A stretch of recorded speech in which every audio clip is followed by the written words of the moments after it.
Diamond হারবারে লাইব্রেরিতে মদের পেটি, কপাটহাট মোড়ে চাঞ্চল্য ছড়ালো ব্যাপকভাবে। তৃণমূলের দখলে থাকা লাইব্রেরির তালা খোলেন বিজেপি কর্মীরা। লাইব্রেরির মধ্যে মদের পেটি কোথা থেকে এলো? মানস প্রধানের কাছ থেকে জানো। মানুষ, এই মদের পেটিগুলো কোথা থেকে এলো? যেখানে বই থাকার কথা সেখানে কিনা মদের পেটি।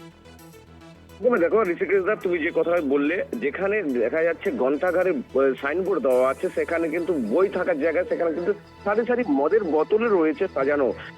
ডায়মন্ড হারবারে এই যে কপাটহাট এলাকায় যে তবে এই এলাকায় যে কিভাবে এত মদ মজুত করা হলো তা নিয়ে কিন্তু প্রশ্ন তুলছে এলাকার মানুষ।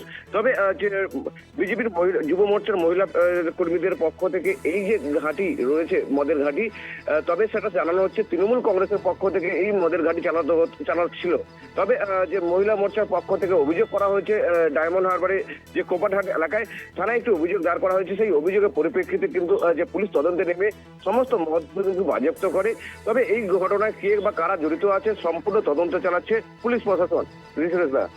ধন্যবাদ মানুষ। কথা বলছিলাম প্রতিনিধি মানস প্রধানের সঙ্গে।